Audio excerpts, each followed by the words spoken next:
समझ में आ रहा नहीं आ रहा है? अरे क्लियर है? तो मेरे भैया ऐसा नहीं है। आप लोग क्या करते हो, मिक्सचर बनाते हो या मास जोड़ते हो? हैं? यू कंबाइन मास और material. We can not combine material mass, I am sorry, mass. In normal circumstances हम ऐसा कर ही नहीं सकते। हम किसे कंबाइन करते हैं, मटेरियल या मास? है? पानी में शक्कर घोला, रूह अफ़ज़ा घोला, शरबत बन गया। पर दैट शरबत इज कॉम्बिनेशन ऑफ मास और कॉम्बिनेशन ऑफ मटेरियल है। It's not combination of mass. Paratha is combination of material. Mass को कंबाइन करने के लिए बहुत हाई टेम्परेचर, हाई प्रेशर चाहिए, जो पृथ्वी पे आमतौर से पॉसिबल सूर्य में हो रहा है। तो मास जब कंबाइन करते हैं तो कुछ मास अपने प्रारूप को बदल के एनर्जी हो जाता है, मास डिफेक्ट। लेकिन चार्ज में कभी चार्ज डिफेक्ट नहीं होता, इसलिए चार्ज कैसा है, एडिटिव। और बहुत ही नॉर्मल प्रोसेस है दुनिया में, बहुत ही कैसा प्रोसेस है। चार्ज कैसा है, कंजर्व, क्वांटाइजेशन ऑफ चार्ज बताया हुआ है मैंने। ए भाई आया ना, क्या बता रखा? इन सब में कोई ऐसा पॉइंट नहीं है जो बहुत इंपॉर्टेंट है। अब जैसे देखो, आपको इस तरह के सवाल मैंने कराए हुए हैं बाय द वे, लेकिन चूंकि हमारे एग्जाम्पल में है कि 10.9 electron move out of the body in other body every second, how much time required to get total charge of 1 coulomb on other body. क्या ऐसा क्वेश्चन कराया हुआ मैंने? ये बहुत पागल हैं, करा रखा है ऐसा क्वेश्चन।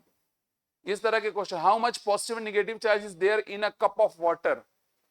एक कप पानी में कितने इलेक्ट्रॉन और कितने प्रोटॉन होंगे एक कप पानी में? अब एक कप होता कितना है, 250 ml, 250 ग्राम। अब कप स्टैंडर्ड वाला कप होना चाहिए,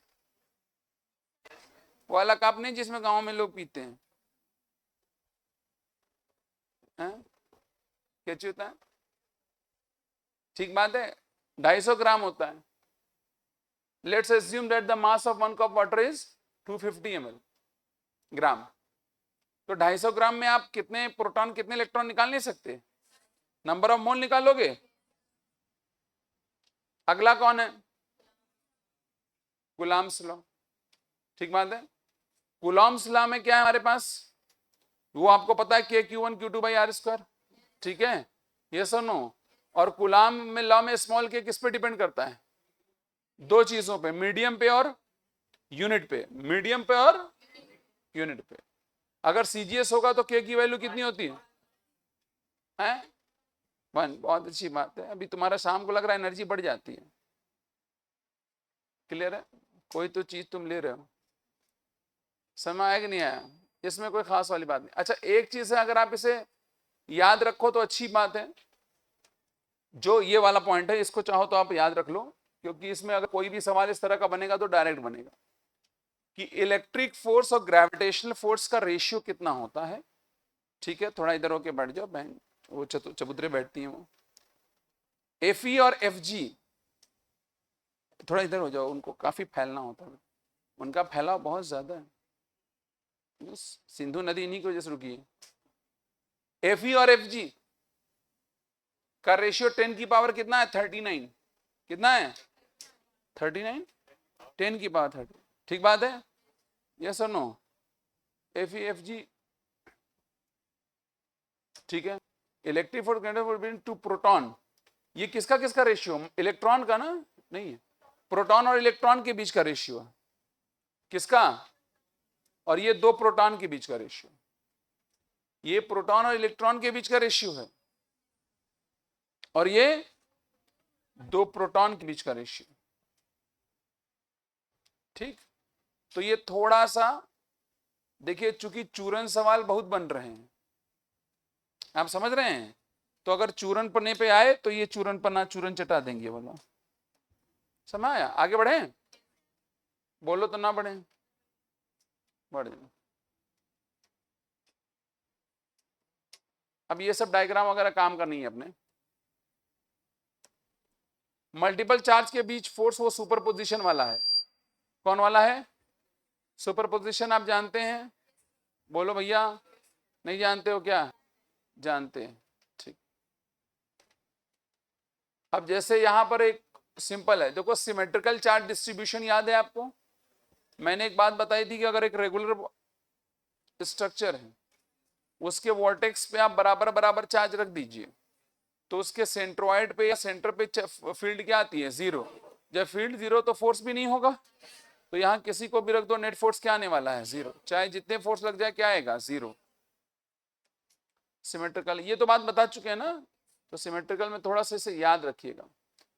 तो इसमें इसके अलावा कुछ नहीं है। अच्छा, मैं आपको नोट्स में दिखा देता हूँ। नोट्स में बिल्कुल कंठस्थ बातें, इसमें कोई ऐसी बात नहीं है। देखो चार्ज के बारे में ये वाला जो पॉइंट है ये बहुत इंपॉर्टेंट है, लास्ट वाला पॉइंट हमारा। चार्ज अगर रेस्ट पे होगा तो क्या करेगा? और यूनिफॉर्म स्पीड से चलेगा तो इलेक्ट्रिक और मैग्नेटिक दोनों पैदा करेगा, लेकिन इंडिपेंडेंट होगी, डिपेंडेंट नहीं होगी। अनरिलेटेड वर्ड यूज किया होगा। देखो क्या यूज हुआ है? अनरिलेटेड वर्ड, ठीक है। हाँ, ये वर्ड मैंने बड़ा मुश्किल से खोजा, मिल नहीं रहा था।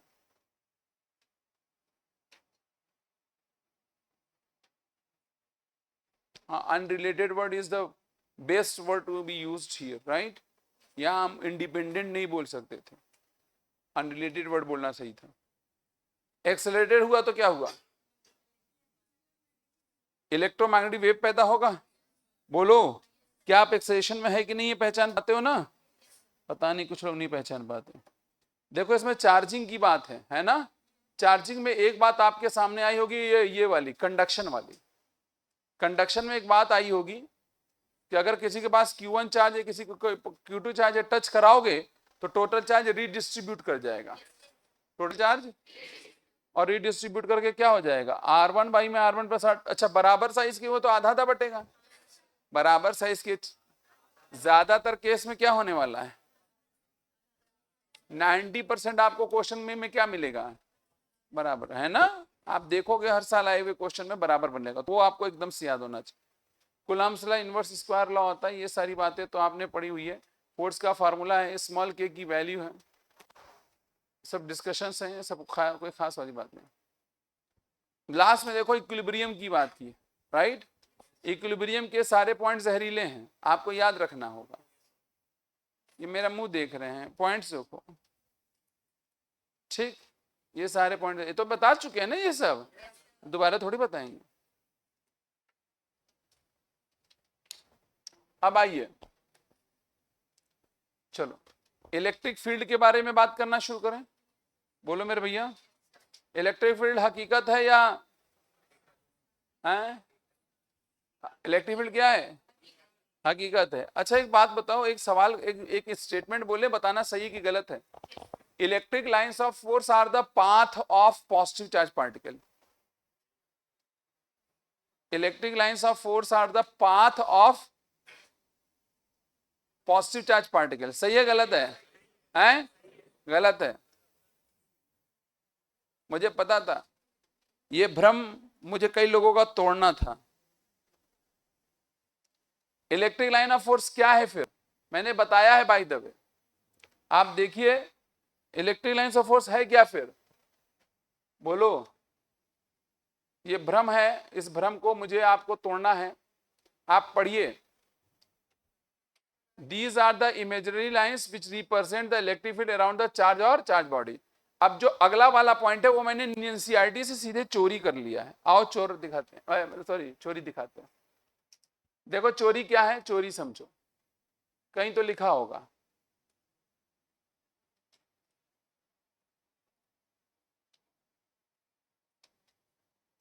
आगे होगा,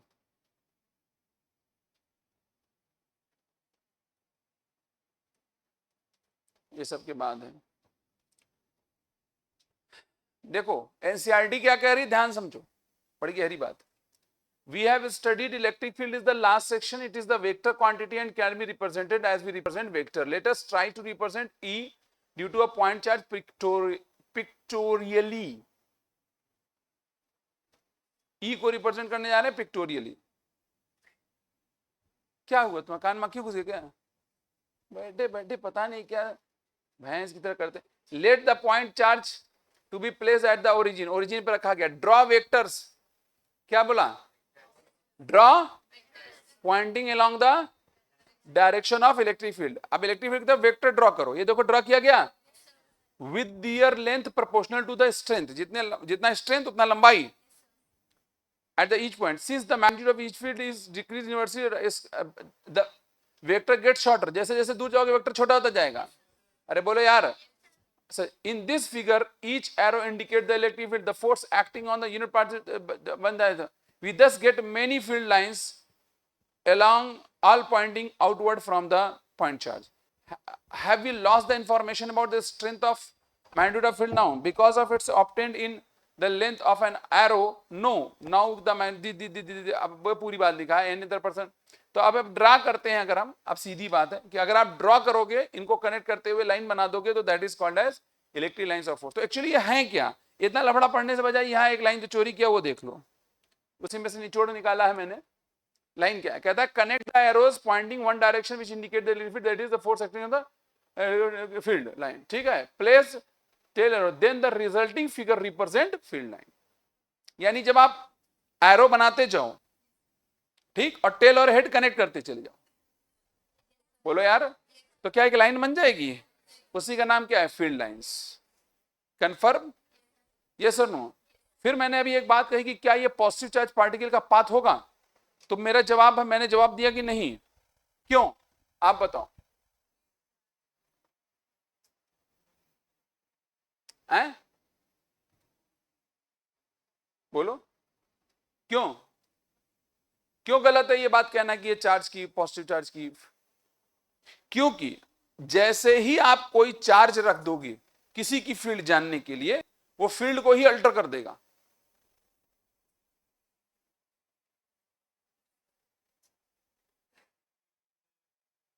हैं? हाँ, जब बहुत बड़ा फोर्स चार्ज होगा और बहुत छोटा चार्ज रखोगे, तब जाकर के ये बात तब भी नहीं होगा, तब भी एकदम नहीं हो सकता। आप नहीं समझे मैं क्या बोला? नहीं समझे ना? मलिच्छो, आओ देखो, ऐसे मलिच्छो से सावधान रहना चाहिए। अगर मान लो यहां पर एक चार्ज है पॉजिटिव क्यू, आप जैसे ही एक चार्ज लाओगे, क्या यहां पर फील्ड वही रहेगी या अल्टर हो जाएगी? जस्ट बगल में बताओ इसके। अल्टर हो जाएगी। वाई? क्योंकि इसकी फील्ड होगी तो इसकी भी तो कुछ ना कुछ वहां पर होगी, वो अल्टर कर देगा ना। तो अगर किसी चार्ज को छोड़ोगे तो जो भागता है वो भागता कैसे? रिजल्टिंग फील्ड में भागता है। अरे ये सुनो, हम थ्योरेटिकली जो पढ़ाई करते हैं उसमें जो दूसरे चार्जेस को बहुत छोटा मान लेते हैं। हम क्या मान लेते हैं? हम छोटे छोटे चार्ज पे पढ़ाई करते हैं। अगर जरा भी बड़ा चार्ज हो गया तो हमारी कहानी पलट जाएगी, फेल कर जाएगी। गड्ढे, फेल करने और पलटने में फर्क नहीं है। ये सुनो, कोई गलत बात कर रहे हैं हम? आप बताओ मेरे भैया। हैं? Yes, she is right. हम लोग कोई गलत बात कर रहे हैं क्या? धीरेन्द्र भाई आप बताओ। हैं? अरे आप आ गए आज, लग रहा है कि छोड़ छाड़ के भागे हो। समझ में नहीं आ रहा है? अरे गेटिंग माई पॉइंट और नॉट? समझ में आ गया मेरी बात? तो मेरे भैया ये कहना गलत हो जाता है। ठीक है, क्लियर है? चलो, तो मैंने सीधी एक बात करी, आगे बढ़ते हैं। अच्छा, इलेक्ट्रिक फील्ड लाइन की खासियत और तो सब जानते हो, क्रॉस नहीं करती, ये नहीं करता, वो नहीं करता, फला नहीं करता, ढिमाका नहीं करता, सब बता दिया ना। अरे बोलो भैया, कोई और चीज इंपॉर्टेंट नहीं? ठीक है, चलो। अच्छा, एक पॉइंट इसमें इंपॉर्टेंट है, अभी दिखाता हूं आपको।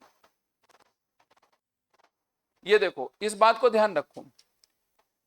Electric field due to a Q through दो defined operationally in terms of some test charge independent of q. This is because f is proportional to q of the does not depend on q. The force f on the charge due to q depends on the particular location of charge q, whatever it takes in the space around the charge. Thus the electric field due to q is also dependent on the space coordinate r. Simple सी बात है। Force are पे dependent है। क्या force are पे dependent है? इसीलिए ई भी आर पे, ये पॉइंट चार्ज की बात है, क्लियर है? ये सर नो। बाकी तो मैंने आपको बता ही रखा है कि आउटवर्ड किसके लिए होती है, इनवर्ड किसके लिए होती है। ठीक, थोड़ी सी बात बस ये जाननी थी, कुछ खास वाली बात नहीं थी। सिस्टम ऑफ चार्ज में आपको पता ही है क्या कि ये सुपरपोजिशन को फॉलो करता है, करता नहीं करता है? अरे ये सर नो, ठीक है, क्लियर?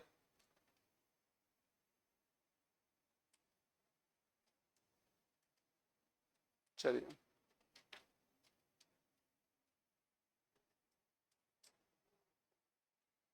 देखो एक बात समझो, एक बात है जो मैं आपको और थोड़ा सा बताना चाहता हूं, हालांकि ये मेरे नोट्स में भी जिक्र है। एक बात समझ लो, इलेक्ट्रिक फील्ड के बारे में अगर मैं आपसे बात करूं, देखो असर्शन रीजन या स्टेटमेंट 1 2 टाइप का क्वेश्चन है। अगर मैं आपसे इलेक्ट्रिक फील्ड की बात करूं, तो मैंने इलेक्ट्रिक फील्ड को जब समझाया था तो मैंने क्या बोला था? ये एक इनविजिबल इफेक्ट है। भूल गए आप? क्या बोला मैंने? सही है, इनविजिबल। और मैंने फिर बोला था कि ये एनर्जी भी है। Electric field is a form of that will we have proved, will proved also. ठीक, तो अब एक बात यहां पर लिखी है, कहां चला गया, ये रखिए, electric field is an elegant way of characterising the electrical environment of system of charge. तो कोई अगर आपसे कहे कि भाई इलेक्ट्रिक फील्ड क्या है,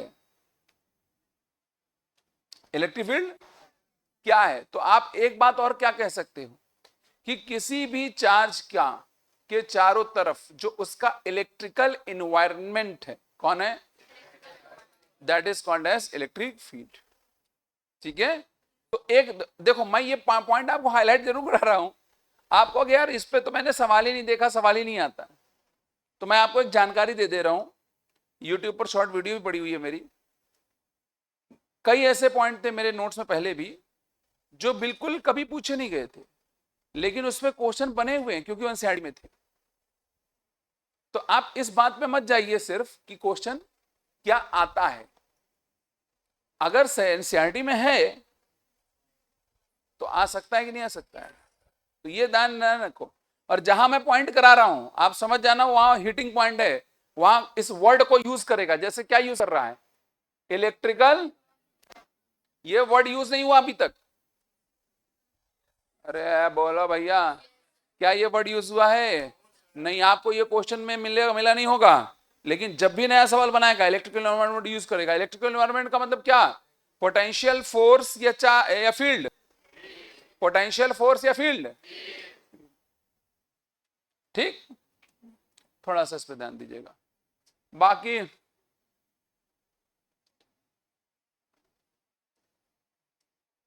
अब एक बात सुनो जो चीज दिखाई नहीं देती है, क्या इलेक्ट्रिक दिखाई देती है, तो उसके होने का दावा भी किया जा सकता है, नहीं भी होने का। जैसे एक सवाल समझो, एक सवाल, न्यूटन ने कहा कि एक मास दूसरे मास को अट्रैक्ट करता है।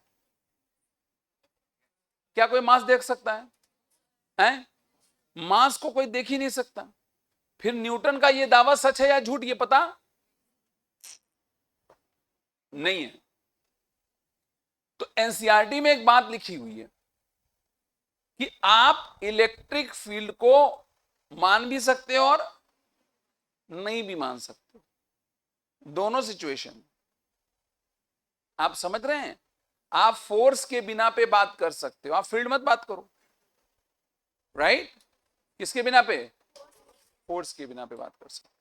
जिसमें कहीं एक पॉइंट लिखा होगा, अभी मुझे राउंड में नहीं मिला, किताब में मिल जाता है, इसे थोड़ा बड़ा है ना, कहीं लिखा है, किसी जगह लिखा होगा भाई, वाई देयर इंट्रोड्यूस, इसी पैरे में कहीं है, 3 पैरे में है, until the positive charge point determine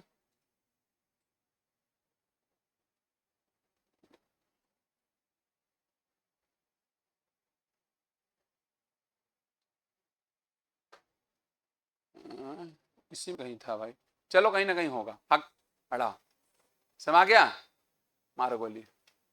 ठीक, तो फील्ड वगैरह का पता ही होगा आपको। क्या सबकी वजह से फील्ड आपको पता है? अरे हाँ ना बोलो, क्या सबकी वजह से फील्ड आपको पता है? डाइपोल वाला फील्ड जरूर याद रखिएगा, एक्सियल और इक्वेटोरियल लाइन पे। ठीक बात है, कोई दिक्कत नहीं है। अच्छा एक बात बताओ, क्या electric field lines close loop का फॉर्मेशन, हाँ बांट दो सब, क्लोज लूप का फॉर्मेशन करती है? यस।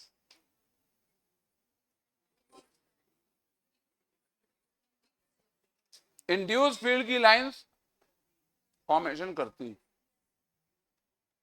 इसमें जो लिखा है, क्या लिखा पढ़ो, क्या फील्ड लिखी हुई है? कोई बोल ही नहीं रहा। ये बात आप गड़बड़ी मत करिएगा, ठीक है?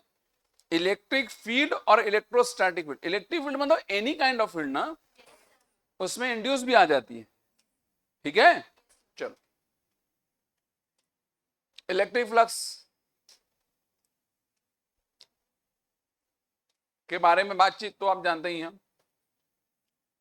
इसमें कोई खास बात नहीं है। ठीक। अच्छा एक बात बताओ, वैसे आप ये जानते हो इलेक्ट्रिक फ्लक्स स्केलर है या वेक्टर है? और इस इलेक्ट्रिक फ्लक्स डेंसिटी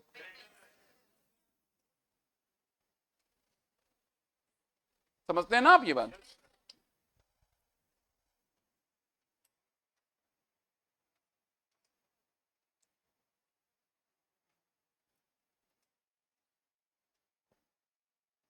अच्छा एक चीज से ध्यान रखना, देखो इधर है, ये जो फील्ड है ये इक्वेटोरियल लाइन पे, ये वेक्टर फॉर्म में है, शॉर्ट डाइपोल। हम लोग शॉर्ट डाइपोल इक्वेटोरियल लाइन पर क्या पढ़े थे? 1/4πε0 p/r³, 1/p/, नहीं पढ़े थे? ये वही फार्मूला है, 1/, नहीं हमको नहीं दो, हमको नहीं, बच्चों को 1/, क्या बोलते ही नहीं सब लोग, 1/4πε0 है क्या? ये p नहीं है, q×2 है, p ही तो है, बाई में r³। हाँ वेक्टर के लिए इन्होंने -p लगा दिया, क्योंकि याद करो इक्वेटोरियल लाइन पे अपोजिट और पैरेलल होता था, भूल गए क्या? क्या p के अपोजिट नहीं होता है? तो इसको जरा वेक्टर फॉर्म को हाईलाइट कर दो, ये पूछा नहीं गया आज तक, लेकिन बहुत छोटी बात गड़बड़ा सकते हो। अच्छा एक बात बताओ, चलो पहले लिख लो,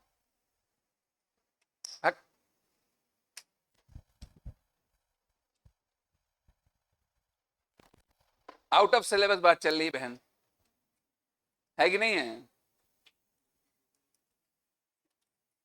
हम लोग आउट ऑफ सिलेबस बात कर रहे हैं। एक एक्सियल लाइन का भी होगा, नहीं है क्या? ये देखो यहां पर 2p हो जाएगा ना, इसे भी हाईलाइट कर लो, ठीक?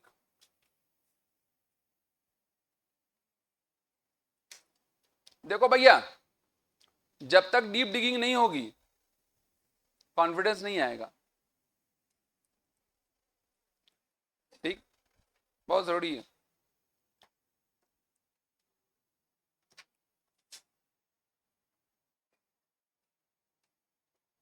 आगे बढ़ा जाए, आइए आपे अपे आइए ईमान वालों,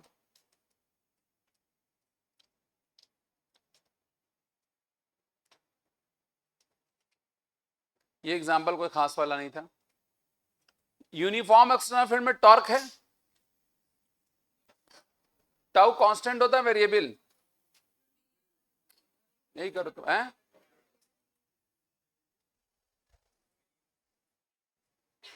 नवनीत भाई, पी साइन थीटा होता है, वेरिएबल है कांस्टेंट, वही। अच्छा एक बात बताओ, यूनिफॉर्म फील्ड में नेट फोर्स लगता है डाइपोल पे है? टॉर्क लगता है हमेशा, कभी कभी लगता है टॉर्क जीरो कब हो सकता है? जब एंगल 0 डिग्री या पक्की बात है, तब टॉर्क क्या होगा? बोलो भैया, 0 हो जाएगा। अरे यस और नो? कोई बड़ी और कोई बुरी, ना बड़ी बात है ना बुरी बात। आगे बढ़ जाए, अरे आगे बढ़ जाए। चलो एक बात बताइए, नॉन यूनिफॉर्म फील्ड में टॉर्क लगेगा हमेशा? नेट फोर्स होगा हमेशा की कभी कभी है? और टॉर्क है? टॉर्क टॉर्क नहीं भी लग सकता है अगर एंगल 0 डिग्री या, तो टॉर्क नहीं लगेगा, हाँ या ना? लेकिन टॉर्क लगने के चांसेस काफी।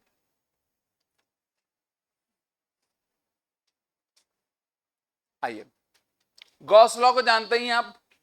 गॉस लॉ संबंधित मैंने सारी बातें वैसे कर ली, मैंने कोई पॉइंट वैसे छोड़ा नहीं है, है ना? आप समझ रहे हो कि नहीं?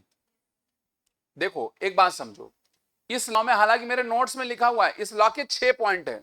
ये 6 पॉइंट आप एकदम, पक्की बात है, इसको एकदम मस्ती से हाईलाइट करो, बहुत इंपॉर्टेंट है 6 पॉइंट।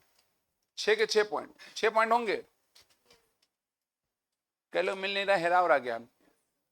याद रखो, स्टेटमेंट 1 2 टाइप का क्वेश्चन, थ्योरेटिकल जो उस तरह के क्वेश्चन होते हैं, और अ लिटिल बिट न्यूमेरिकल वाले क्वेश्चन भी। इसके बाद एक बक्सा होगा, उसमें एक क्वेश्चन भी है, अभी रुक जाओ, पहले पढ़ लो फिर बक्सा पे जाते हैं। कहता है Gauss law is proof no matter what is the shape of. अरे यार ये देखो देखो, मेरे नोट्स हैं, नोट्स है कि नहीं? नोट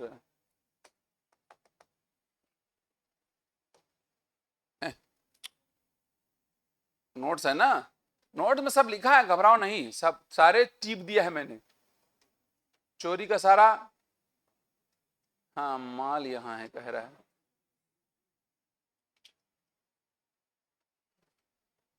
जितना इसमें चोरी की जरूरत है, ये देखो, ये सारे पॉइंट लिखे हुए हैं, 6 के 6 पॉइंट। देखो ना सब बुलेट, ऐसा बुलेट है ना? अरे हाँ या ना? ये सारे बुलेट वही है भैया, ठीक? चोरी की सारी बातें हैं, तो आप लोग समझ, ये 6 पॉइंट बहुत है। राइट साइड में क्यों होता है include all the charges, enclose the charges may be located anywhere inside the surface situation chosen there are some charges inside some outside electric field is due to all charges। अरे याद है, मैंने बताया था ना, ये किसकी वजह से, अंदर वाले या सारे सारे चार्जेस? और 3 पॉइंट और है, पढ़ लीजिए। अरे बोलो यार, 3 पॉइंट और। अच्छा एक बात देखो, यहां लिखा है Gauss law is often useful towards a much easier calculation of the when system of has some symmetry। अगर सिमेट्रिकल डिस्ट्रीब्यूशन नहीं है तो क्या गॉस लॉ नहीं लगेगा? है, इसीलिए ऑफ्टन वर्ड यूज किया हुआ है। This is often, I know, मैं ऐसे ही लोग ऑफ्टन बोल रहा था, मुझे पता है ऐसे आप नहीं जानते हैं, फिजिक्स जानता हूं, अंग्रेजी ऑफ्टन, शक्ल करचुल जैसी तुम्हारी है। Any violation of Gauss law will indicate departure from the inverse square। Like बहुत बढ़िया बात यह है, ये जो खतरनाक चीज है इसको समझ लीजिएगा कि गॉस लॉ क्यों है? क्योंकि इनवर्स स्क्वायर लॉ वैलिड है। मैं बताऊं गॉस लॉ का इनवर्स स्क्वायर लॉ से संबंध बताऊं? अरे ये पॉइंट वैलिडेट करूंगी ना करूं? कर दें, बहुत इंपॉर्टेंट पॉइंट है भैया, देखो मैं वैलिडेट करता हूं। वैलिडेशन में क्या बात आती है? फाई बराबर क्यू बाई एप्सिलॉन नॉट, यही तो बात है। I am going to prove this. और मैं इनवर्स स्क्वायर लॉ को अगर नहीं मानता हूं, inverse square law, Coulomb law is inverse square law ना, कूलॉम्स लॉ इज पक्का, और लिखा हुआ हेडिंग में भी। आपको अगर कभी एनसीईआरटी में तकलीफ हो, आप नोट्स पढ़ लेना, उसमें सब है, पूरा निचोड़ के लिखा हुआ है उसमें, सारे एक एक पॉइंट उसमें क्लियर है। और एनसीईआरटी के मैंने जितने भी लैंग्वेज में एस्टैब्लिश पॉइंट थे वो सब चोरी किए। मतलब एस्टैब्लिश्ड लैंग्वेज जहां पर भी इस्तेमाल होती है। समझ आ रहा है? समझे? Established language, you know. I know you don't know. Inverse square law का समझिए। देखो, मान लो मेरे पास एक क्लोज सरफेस है शेल, क्योंकि मैं ऐसा सरफेस लूंगा जिसे मैं पहचानता हूं। Very good. अरे बोलो भैया, सही बात है। मैं चार्ज भी ऐसा रखूंगा कि सिमेट्रिकल हो, बिल्कुल बिचो। दूरी बताओ, रेडियस बताओ, आर, समझते रहना। अब यहां पर इसकी वजह से फील्ड आएगी ई, यहां पर भी आएगी, हर जगह आएगी, एक जगह आएगी। क्या हर जगह ई एक जैसा होगा? बोलो यार। तो फ्लक्स क्या आएगा बताओ? Integration of E D A. अच्छा, डी ए किधर होगा? इधर ही होगा। तो एंगल कितना हो गया? 0 डिग्री। अच्छा, ई कितना होगा? 1/4 पाई। अच्छा, पहले ई ई को बाहर कर लेते हैं, एक मिनट रुक जाओ। ई बाहर, ई मार गोली। और पूरे एरिया को इंटीग्रेट करोगे तो क्या आ जाएगा? 4 पाई r²। बोलो। और ई की वैल्यू क्या आएगी? 1/4 पाई ε0 Q/r²। इंटू में 4 पाई r²। बोलो मेरे भैया, 4 पाई गया और r² गया, Q/ε0 है कि नहीं है? अच्छा, यहां ई की वैल्यू 1/4 पाई ε0 Q/r² क्यों आई है? क्योंकि F inversely proportional to r² था। यार बेकार बातें कर रहे हो क्या? बोलो भैया, क्यों क्यों ऐसा क्यों हुआ यहां पर? क्योंकि अगर एफ r² के इनवर्सली प्रोपोर्शनल ना होता तो क्या ये आता? और क्या ये ना आता तो क्या वो आता? Q/ε0 नहीं आता। आर रह जाता कि नहीं रह जाता? ये बहुत पागल है भाई। आर रह जाता कि नहीं रह जाता? क्लियर है? तो भैया, गॉस लॉ और कूलॉम्स लॉ समझ लो, वो डिपेंडेंसी है दोनों में, या कह लो एक दूसरे का क्या है? पूरक है। चूंकि कूलॉम्स लॉ वैलिड है इसलिए गॉस लॉ वैलिड है। बेकार लोग। चूंकि, इसीलिए, चूंकि गॉस लॉ वैलिड है इसलिए। नहीं समझ में आया? ये एक असर्शन रीजन का क्वेश्चन एग्जिस्ट करता है पृथ्वी पे, जो मैंने अभी बता दिया। हाँ,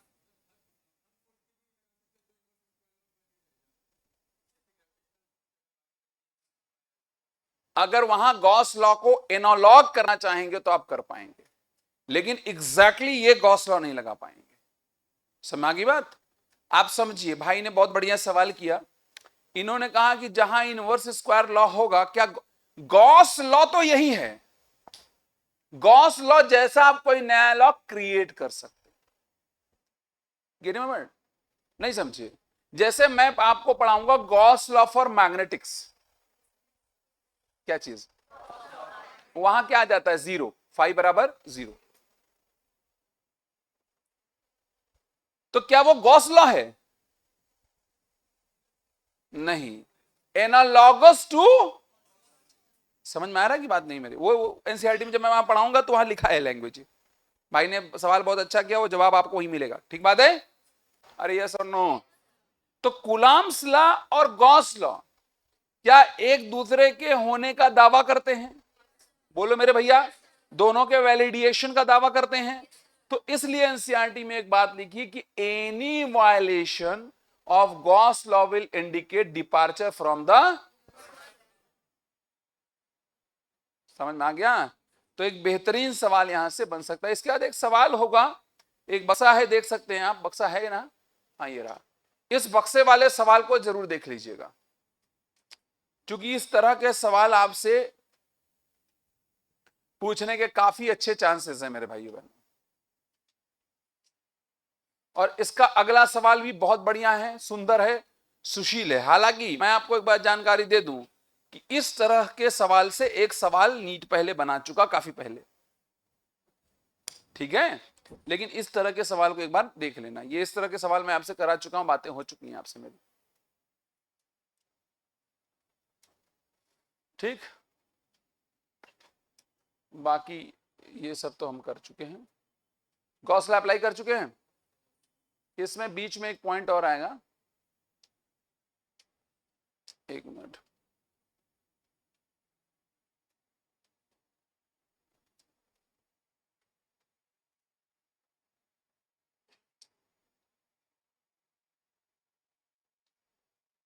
ये देखो शीट ऑफ चार्ज है,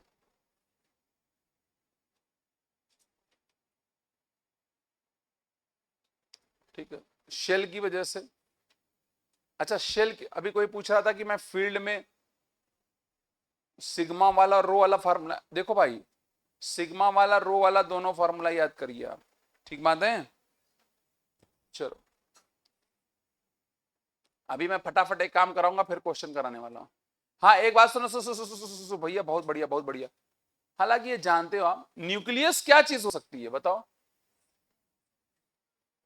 what is nucleus? Sphere of charge. यार न्यूक्लियस क्या होगा? तो बस स्फीयर ऑफ चार्ज की कहानी तो जानते ही होगे, ठीक है, इसमें कोई खास बात नहीं। अच्छा एक बात और समझ रहे हैं आप, सिमेट्री ऑपरेशंस की बात है, ठीक है। अच्छा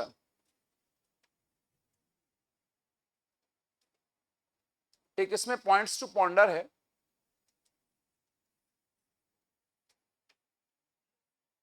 है ना, देख लो।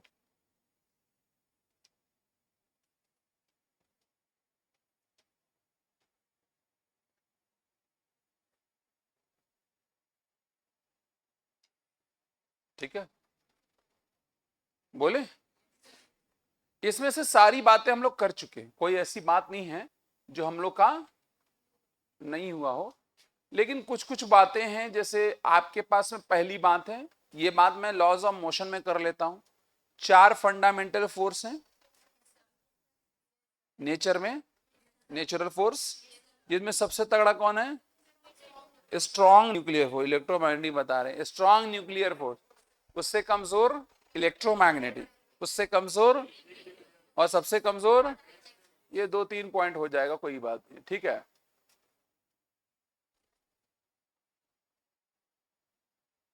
ठीक है,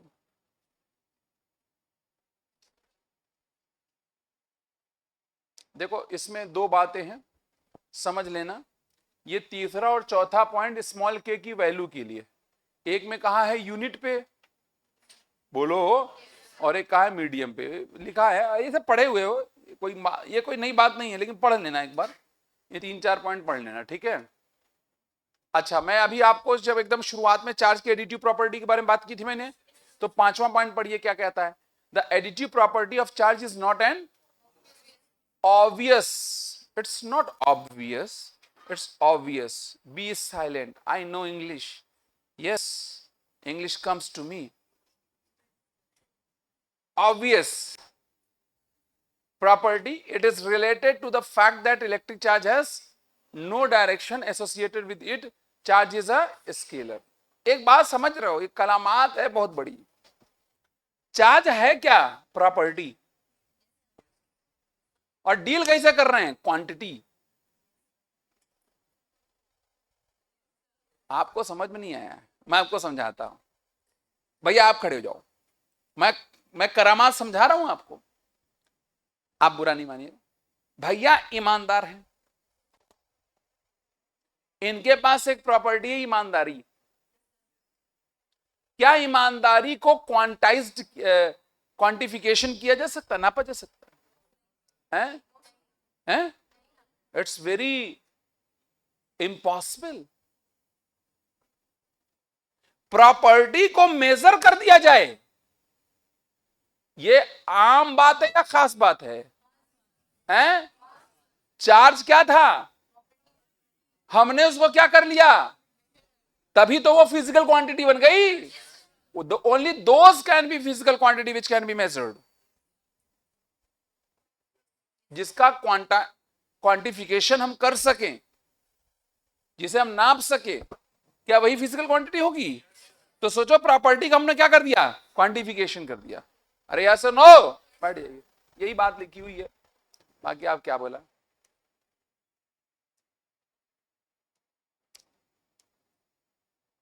अच्छा एक बात और है, एक सवाल पूछिए आपसे, चार्ज कंजर्वेशन आपने पढ़ा, क्या दुनिया में किसी चीज का कंजर्वेशन होना जैसे चार्ज कंजर्वेटिव है? Why it is possible? Reason number 1, because it is scalar. Reason पूछ रहा हूं मैं आपसे। The conservation of charge exists in universe because, point number 1, it is an scalar quantity.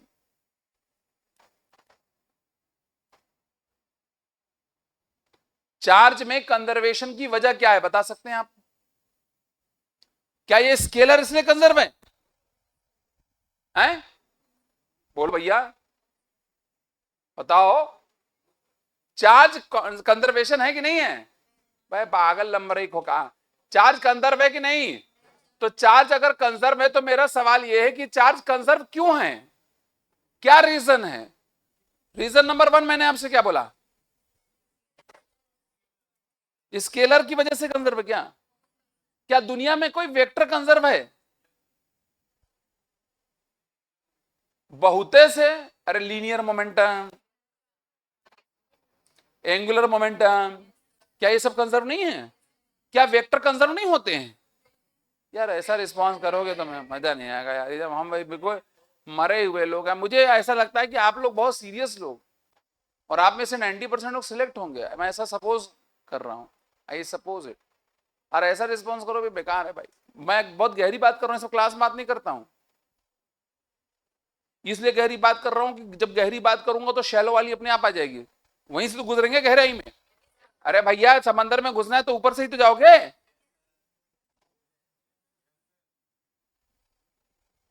Pipe के रास्ते जाओगे?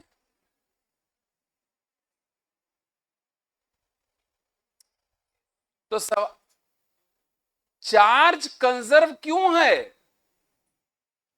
क्योंकि वो स्केलर है। तो इसका काउंटर आंसर क्या है? क्यों नहीं आप बोल रहे हैं ऐसा? इसलिए क्योंकि सिर्फ स्केलर कंजर्व नहीं होते हैं, वेक्टर भी कंजर्व होते हैं।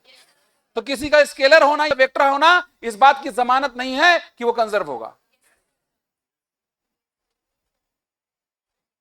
थोड़ा लिटरेचर बोल दिया मैंने बीच में।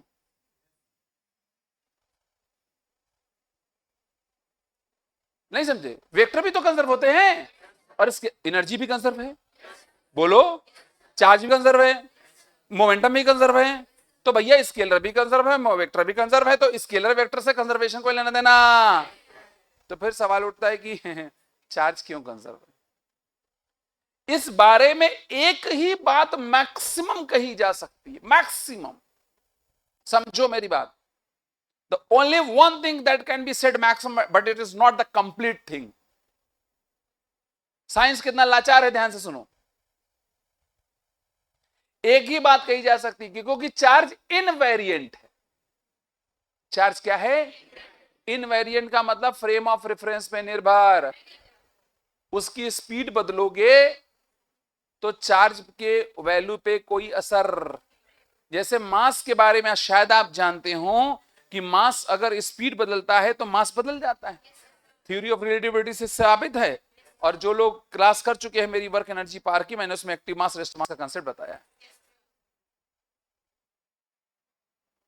तो मास can very but charge can. लेकिन फिर ये बात है, it is not the complete explanation of conservation of charge.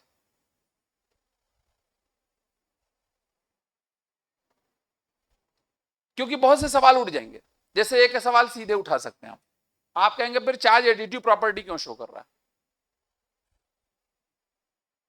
And there so many questions, right? Nature में होने वाली कई घटनाओं को आप मुझे न्यूट्रॉन डिसइंटीग्रेशन के बारे में जवाब नहीं दे पाओगे। न्यूट्रॉन डिसइंटीग्रेशन समझते हैं? न्यूक्लियस में न्यूट्रॉन टूटता है और प्रोटॉन और इलेक्ट्रॉन बन जाता है। हाउ हाउ बात समझ रही है? तो इसलिए कंजर्वेशन ऑफ चार्ज का रिलेशन स्केलर या वेक्टर से नहीं है। बस इतनी ही बात आप मैक्सिमम कह सकते हो। मैंने बोला एक बात सपोर्ट में कह सकते हो, इनवेरिएंट होता है, राइट?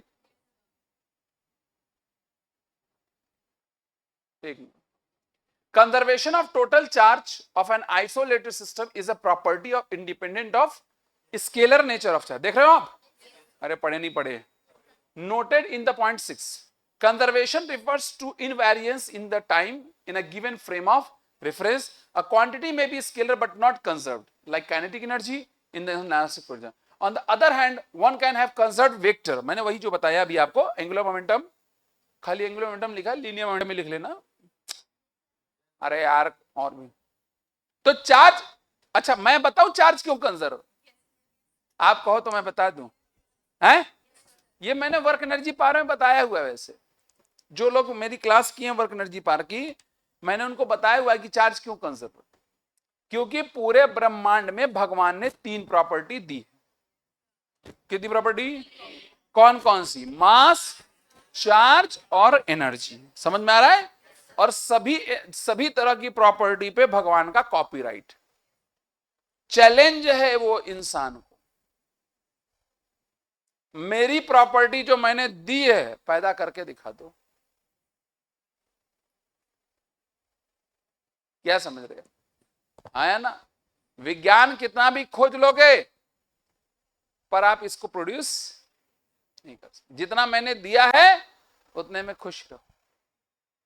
क्या समझे? इसके अलावा इसका कोई जवाब? चलिए, अच्छा क्वांटाइजेशन क्यों पाया जाता है? अगेन फिर वही मैंने इसका जवाब दिया हुआ है, क्यों मैं दूंगा भी। क्योंकि क्वांटाइजेशन क्यों पाया जाता है? क्योंकि फिर वही बात है, ये अब आप जैसे अगर मैं आपसे एक सवाल करूं कि आपकी नाक ऐसी क्यों, इधर क्यों, थोड़ा सा घुमावदार होती तो सही नहीं रहता, तो आप एक ही जवाब दे पाओगे, maximum answer you can reply to anybody is, ऐसा नेचर ही है इसका, नेचर ही। बोलो मेरे भैया, नेचर ने इसको ऐसा बनाया है, इसके अलावा कोई जवाब? नेचर का मतलब कौन? भगवान ने इसको ऐसा बनाया। तो हमारे पास कोई जवाब नहीं है क्वांटाइजेशन का भी। वही लिखता है, कहीं लिखा है, quantization of electric charge is a basic unexplained law of nature. Interestingly, there is no analogous law of quantization of mass. मास में क्वांटाइजेशन नहीं है। ब्रह्मांड की कितनी प्रॉपर्टी? 3। कौन कौन? एनर्जी, मास, चार्ज। देखो चार्ज में क्वांटाइजेशन, बाकी में नहीं दिया भगवान ने। अब ये क्यों नहीं दिया? जिसने बनाया वो जाने। तो भगवान से पूछना पड़ेगा, इसके लिए आपको वहां जाना पड़ेगा। हालांकि रात में आप जाती हैं। यस, चलिए बताया जाए। अच्छा, सुपरपोजिशन भी मैंने आपको बताया था, बहुत ऑब्वियस बात नहीं है। फोर्स का एक दूसरे पर ओवरलैप कर जाना, it's not a common thing, right? तो उसकी पूरा डिस्कशन, ठीक है। ये सब फालतू की बातें हो गई। एक इसमें और बड़ी बातें होगी। हाँ, ये 11वीं बात देखो, the electric field due to charge configuration with total charge 0 is not 0, but for a distance large that compared to size of the configuration, its field falls faster than this.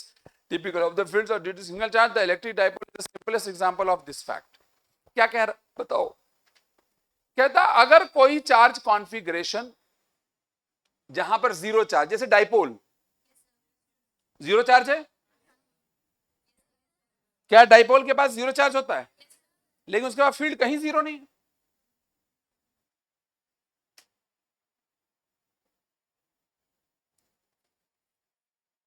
नहीं है ना 0? यादें नहीं, ये सब दिमाग लगा रहे, कहीं है क्या? कहीं 0 नहीं आती। कहां 0 आएगी? बहुत डिस्टेंट, काफी दूर जाके।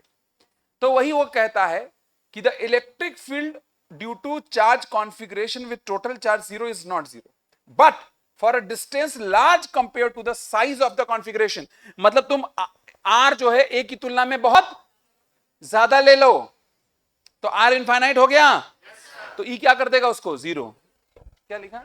Size of the field falls faster than 1 by typical of charge and electron dipole is, मैंने बता दिया, ठीक है। समय नहीं आया तो ये पॉइंट है। तो ये 5-6 पॉइंट जिसमें मैंने पिक किए हैं। हालांकि देखो इसमें सारे पॉइंट हमारे लगभग डिस्क्राइब्ड है। ठीक, क्लियर? समय आ गया? तो क्या इसमें काफी नए पॉइंट्स मिले आपको? मान ही नहीं रहे हो। अब एकदम 100 पॉइंट थोड़ी मिल जाएंगे, 5-6 पॉइंट नहीं मिलेंगे, लेकिन आपको काफी कुछ पकड़ में बात आएगी। आगे बढ़ जाएं, अब इसको खत्म ही कर लेते हैं, सोच रहे हैं दूसरा वाला चैप्टर में खत्म कर लें। बोल ही नहीं रहे यार, क्योंकि कैपेसिटेंस में इंक्लूड है ना, तो इंक्लूड कर ले रहे हैं, पढ़ तो चुके हैं ना कैपेसिटेंस अपने। ये क्वेश्चन सब लगा लेना। अच्छा सुनो, इसमें एडिशनल एक्सरसाइज होगी, कुछ लोग उसमें पागल हो जाते हैं। अगर आप बहुत क्वेश्चन लगा चुके हो, मेरी बात सुनो, और दिमाग खराब करना हो तो एडिशनल एक्सरसाइज लगा लेना। बहुत क्वेश्चन लगा चुके हो और पागल होना हो तो एलए लगा लेना, एग्जाम्पलर का लॉन्ग आंसर टाइप।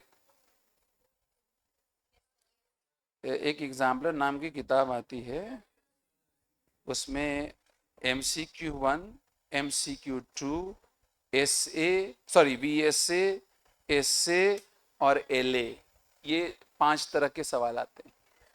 ठीक है, तो आपको एलए लगाने की जरूरत नहीं है। अगर आपका मन एकदम बिल्कुल कचोट जाए कि हमको आज भिड़ना है किसी से, तो जाके भिड़ जाइए। ठीक,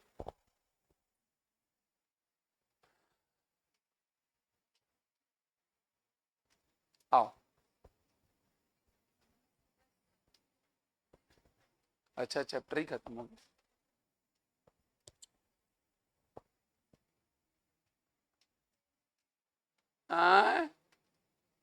क्या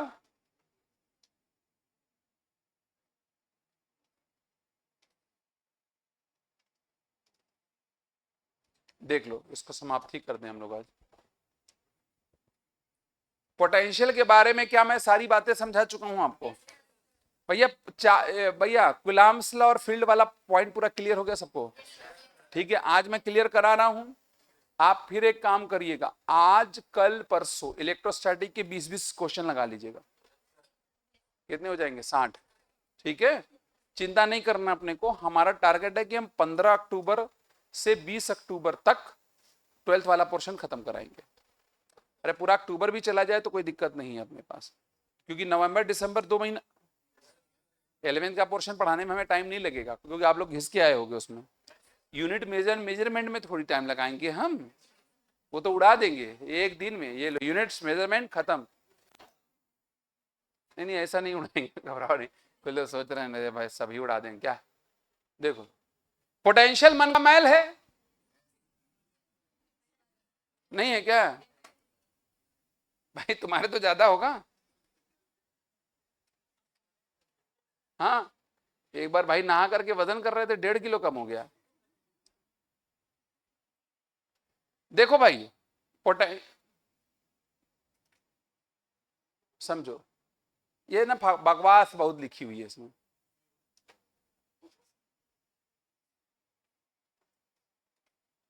एक बात बताओ, एक बात देखो, एक बात मैं बता दे रहा हूं, एक बात का ध्यान रखना जो कहीं नहीं मिलता है लिखा हुआ। वैसे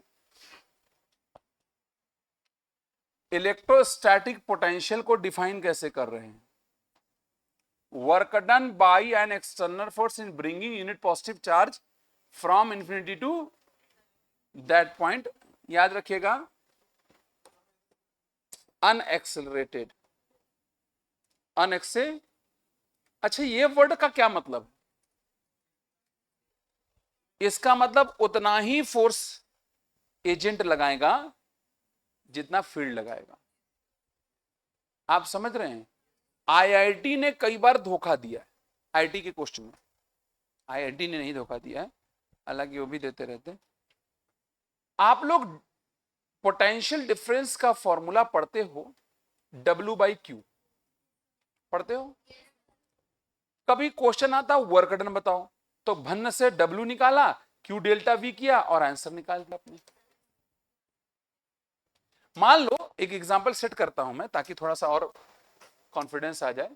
मान लो +5 कूलाम चार्ज है और V इनिशियल है -10 वोल्ट, ठीक है, या +10 वोल्ट, और V फाइनल है -20 वोल्ट। आपसे कह रहा वर्क डन बताओ, कुछ नहीं पूछ रहा है, बोला work done in carrying charge from V initial to V final. आपने सिंपल फॉर्मूला ये लगा दोगे तो W बराबर 2 क्या है, +5। वी फाइनल क्या है, वी इनिशियल क्या है, प्लस है तो माइनस ही हो जाएगा ना। ये अल्टीमेटली 150 जूल आया माइनस में, बोलो। लेकिन क्वेश्चन में ट्विस्ट ला दे, कहते मुझे वर्कडन बताइए बाई फील्ड। क्या बोल दे, वर्कडन बाई, सतर्क रहें, सावधान रहें। हम बाई डिफॉल्ट अगर W बराबर QB करते हैं तो ये जो वर्कडन निकलता है, दिमाग में बैठा के रखिएगा, ये वर्कडन बाई एजेंट है। ये मेरे नोट्स में साफ लिखा हुआ है मेरे भैया, अगर आपने नोट्स स्टडी कर रखी है तो मेरी नोट्स में साफ साफ लिखा गया एक जगह कि आप वर्कडन बाई एजेंट इस फार्मूले से निकालोगे। अगर कभी वर्कडन बाई फील्ड पूछ दिया तो उल्टा हो जाएगा ना, क्योंकि मेरी बात समझो, मेरे हाथ में पेन है, मैं एजेंट हूं, फील्ड का फोर्स किधर है, ग्रेविटेशन में, बताओ। ये छोड़ो, हटाओ, हम लोग एक काम करते हैं, आओ अंकल, आओ जल्दी आओ, तुम ही आओ, तुम आओ धीरेन्द्र भाई, आप आओ, आप थोड़ा तेज चलते हो, जल्दी आओ, अरे जल्दी आओ, दोनों बॉल उठाओ, आराम से आराम से आराम से, हाँ हाँ हाँ। ये एक चार्ज है, ये इसको क्या मान लो, क्या मान लो बताओ, निगेटिव। जैसा आदमी वैसा चार्ज मानना। मेरे पास एक सोर्स है, राइट, मेरे पास पॉजिटिव चार्ज, मुझे इन्फिनिटी से लाना और यहां लाके रखना है, या यहां से मुझे यहां ले जाना है। मेरे पास कैसा है, ये क्या करेगा, है? तो फील्ड का फोर्स ये है, अगर मैं छोड़ दूं तो फील्ड अपने आप दिन दहाड़े खींच लेगी। लेकिन हमारा डिफिनीशन के हम बियॉन्ड चले गए। डिफिनीशन क्या बोल रहा है, वर्क डन बाई, क्या लिखा, पढ़ो पढ़ो पढ़ो पढ़ो पढ़ो, और मैंने लिखा है work done by agent. Actually अगर आप देखोगे तो मेरे नोट्स में आपको मिलेगा वर्क डन बाई, आप ध्यान दो, उसमें लिखा होगा एजेंट, लिखा है ना। इसलिए एजेंट लिखा कि एजेंट ही तो एक्सटर्नल फोर्स लगाएगा। ये फोर्स जो अट्रैक्शन लग रहा है, ये कौन लगा रहा है, फील्ड, इसकी फील्ड लगा रही है ना, या कह लो यही कल मुहा लगा रहा है। पर work done by external force चाहिए, एजेंट। तो ये अगर उधर फोर्स लगा तो मैं इधर लगा रहा हूं, अब मैं इधर लगा रहा हूं, वो उधर लगा रहा है, फोर्स बराबर है, रुका हुआ है यहीं पर। अब मैं धीमे धीमे लेके जा रहा हूं, बराबर बराबर फोर्स, बराबर बराबर फोर्स, मेरा फोर्स इधर, डिस्प्लेसमेंट इधर, तो मेरा वर्क डन निगेटिव, तो डिफिनीशन के हिसाब से इसका पोटेंशियल निगेटिव आ गया। जब मेरा वर्क डन निगेटिव आ गया एजेंट का, तो एजेंट बाई में क्यू करोगे तो निगेटिव ही तो आएगा, और निगेटिव चार्ज का, उठाओ उठाओ, किधर जाना चाहते हो, क्या करना चाहते हो, उठ, किधर से आओगे, निगेटिव चार्ज का पोटेंशियल भी तो निगेटिव होगा। लेकिन इस फील्ड का वर्क डन क्या होगा, सोचो, फील्ड तो इधर ही लगा रहा होगा, फील्ड का वर्क डन क्या है, पॉजिटिव। तो अगर फील्ड का वर्क डन लेके मैं वी कैलकुलेट करूं तो निगेटिव का पोटेंशियल पॉजिटिव आ जाएगा, निगेटिव चार्ज का पोटेंशियल क्या आ जाएगा। तो इसीलिए कन्वेंशनली इसको कैसे डिफाइन किया गया, वर्क डन बाई एजेंट। अरे यार, किसके द्वारा, लेकिन वो एजेंट को वर्क ही क्यों करना पड़ा, क्योंकि फील्ड वर्क कर रही थी। एजेंट को वर्क ही क्यों करना पड़ा, समझ में आ रहा है। और आप इस रास्ते लाओ चाहे किसी भी रास्ते लाओ, फील्ड कैसी है, कंजर्वेटिव, तो फील्ड का वर्क डन सेम रहेगा, तो फिर एजेंट का भी वर्क डन, तो आप समझे नहीं, प्रैक्टिकली एजेंट लाके वर्क करेगा क्या, आप सोचो, रहने तो हम खुद समझ लेंगे। कंफर्म हो गया। तो अगर कभी आप क्यूवी फॉर्मूला लगाते हो तो वर्क डन बाय एजेंट है या वर्क डन बाय फील्ड है, एजेंट। फील्ड के लिए हमको क्या करना पड़ेगा, माइनस। ये बहुत पागल है क्या है, ज्यादा सबकी जिम्मेदारी ना लो बहन तुम। हाँ, हम नानी की बात कर रहे हैं यार, ये लोग कैसे लोग हैं, क्या क्या करते हैं। आया पोटेंशियल,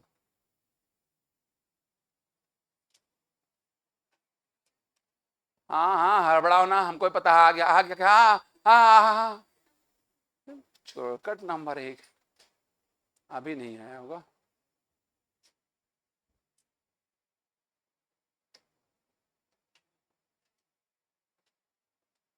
हाँ ये देखो, ये रहा, कहीं होगा यही कहीं। हाँ ये देखो, also the work done by field electric field is given as W बराबर, समझ में आया कि नहीं आया? समझ में आ गया? ये थोड़ा सतर्क रहना है, और प्लस माइनस की ही बात है मेरे भाई बहनों, ज्यादा कुछ की बात नहीं है। ठीक, चलो। और पॉइंट चार्ज की वजह से पोटेंशियल, ठीक। अब देखो ये ग्राफ एक बना हुआ, हालांकि इस ग्राफ की कोई जरूरत वैसे तो है नहीं। क्या 1/r होता है ना? अरे r के साथ इनवर्स रिलेशन होता है कि नहीं होता है? तो ग्राफ ऐसा बनेगा कि नहीं बनेगा? बोलो यार। ये सारे क्वेश्चन आप कर लोगे। देखो देख लो एग्जाम्पल 2.1। अरे पावले लोग देख लो, डाइपोल की वजह से पोटेंशियल।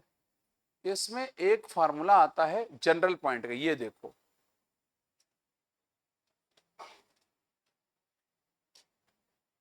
जैसे देखो, ये देखो, हमारे पास एक डाइपोल है, सुनो, और मुझे किसी बिंदु पे पोटेंशियल बताना है। मैंने उसके मिड पॉइंट से उस पॉइंट को जोड़ा, तो ये आर आया, बोलो। और ये जो एंगल पी से बना रहा है, इसको हमने बोल दिया थीटा। अगर डाइपोल शॉर्ट हुआ, डाइपोल क्या हुआ?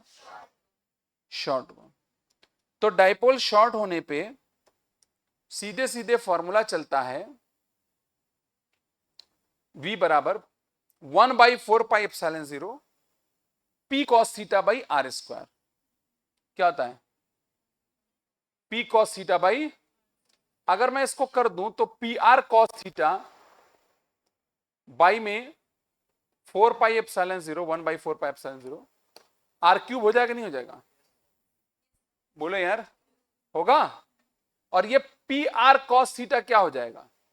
1/4πε0 बराबर में vector P dot vector R होगा कि नहीं होगा? बाई में R क्यूब। तो ये भी एक फॉर्मूला हो सकता है। याद रखना है, थीटा वो लाइन है, वो लाइन का एंगल।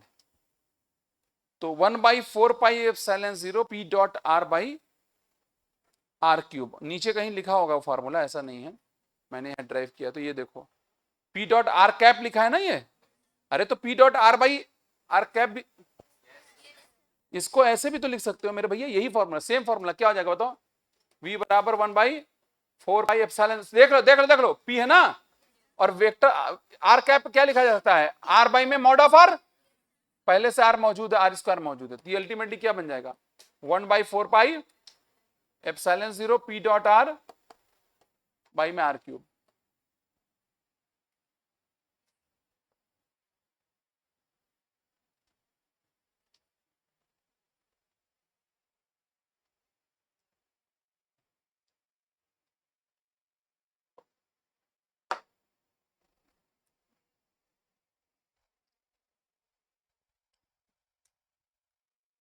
देखो थोड़ी डीप डिगिंग है ना, ज्यादा डीप भी डिगिंग करने की जरूरत नहीं है अभी। क्वेश्चन वैसे नहीं आ रहे हैं, काम चल जाएगा। बताया जाए?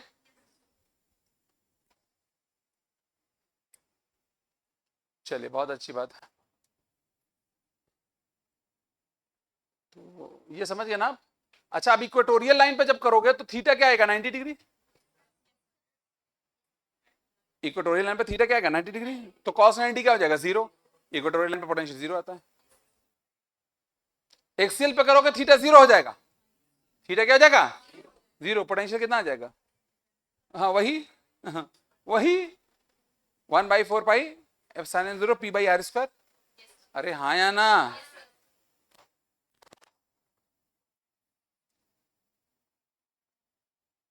बाकी तो ये क्वेश्चन 2.2 जरा देख लेना मेरे भैया, भैया लोग 2.2 अच्छा है, 2.2 2.3 भी थोड़ा ठीक है, क्योंकि इसके 4 बिंदु होंगे मेरे भैया, ये 4 बिंदु, 4 5 क्वेश्चन होगा, 4 5 क्वेश्चन होगा, कितना 5 है ना। हाँ तो ये 5 क्वेश्चन जरा एक बार देख लेना कायदे से।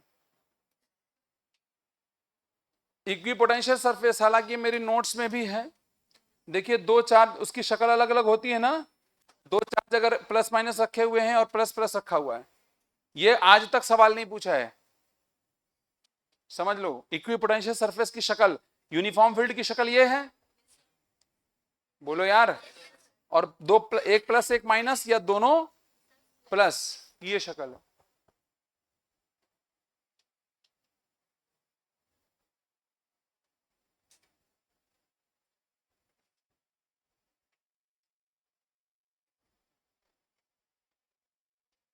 हैं क्या, तो दीवाने हो क्या, बोले, देख लिया, चलो। पोटेंशियल एनर्जी के बारे में बता ही दिया है, इसमें कोई खास वाली बात नहीं है आपको बताना। ये वाला क्वेश्चन 2.4 देख लेना मेरे भैया, हालांकि इस तरह क्वेश्चन आपको मैंने समझाया और कराए हुए हैं। अच्छा ये वाला याद करो, सिंगल चार्ज का पोटेंशियल एनर्जी किसी फील्ड में रखे होगे, Q इंटू वी होता, याद आ रहा है, ये बहुत इंपॉर्टेंट, ये मैंने कराया हुआ कई जगह। 2 चार्ज डाइपोल की पोटेंशियल एनर्जी के बारे में चर्चा हो चुकी है, पूरी बात हो चुकी है मेरी। आप ये वाला क्वेश्चन जरा देख लेना, हालांकि बहुत आसान क्वेश्चन है, 2 पॉइंट, इसमें सभी क्वेश्चन अच्छे हैं वैसे। अच्छा एक बात और समझ लो, अब बोले, इलेक्ट्रोस्टैटिक ऑफ कंडक्टर समझ लो, क्या चीज, इलेक्ट्रोस्टैटिक्स ऑफ कंडक्टर। इसमें क्या है, सबसे पहले inside a conductor electrostatic field is 0, ये तो आपको पहले बता चुके हैं। At the surface of charge conductor electrostatic field must be normal to the surface at every point, सब पे। अच्छा ऐसा क्यों कह सकते हो, मेरे एक बात समझो, आ जाओ अंकल,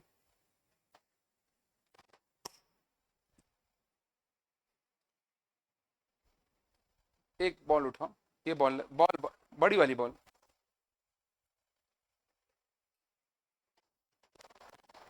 मेरे को मैं पढ़ो नहीं, पढ़ लिया, अगर पढ़ लियोगे तो शायद पता ले जाओ। ये कंडक्टर है, ठीक, सुना है सभी लोग, सुनो, देखते हैं कौन इसको बता पाएगा। ये कंडक्टर है और एक प्रॉपर्टी लिखता है कि कंडक्टर के सरफेस के परपेंडिकुलर फील्ड है, राइट। इसको साबित कौन कर सकता है, क्या सबूत है इसका, कौन बताएगा, हु बडी, जो इसे साबित करेगा मैं समझ जाऊंगा कि वो बहुत ही बेहतरीन इंसान तो नहीं है, लेकिन दिमाग वाला है। बहन आप साबित करें, आप कुछ बोल रही हैं, हाँ जी साबित करें। ये कैसे कह सकते हो,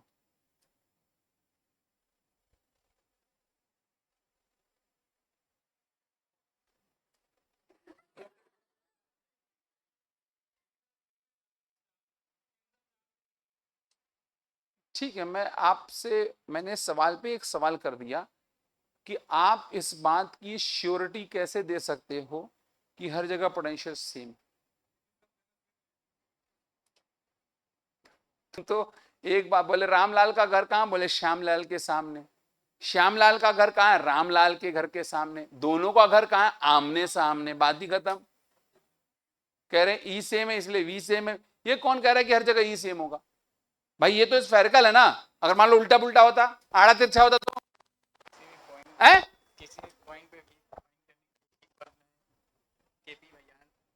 ये देखो केपी बाई आर फार्मूला लगा रहा है, वो भी इसके लिए, केपी बाई आर कैसे है, मान लो ये टेढ़ा मेढ़ा होता तब उस कंडीशन नहीं होगा, अरे हाँ हाँ हाँ हाँ, वाह रे भाई वाह, यार फिर वही बात है, तुम तो हाँ बैठ जाओ भाई, भाई बताएंगे। नहीं नहीं वो बात है, बैठ जाओ। हाँ भाई। हाँ भाई भाई, थोड़ा थोड़ा मुंह खोल के बोलो।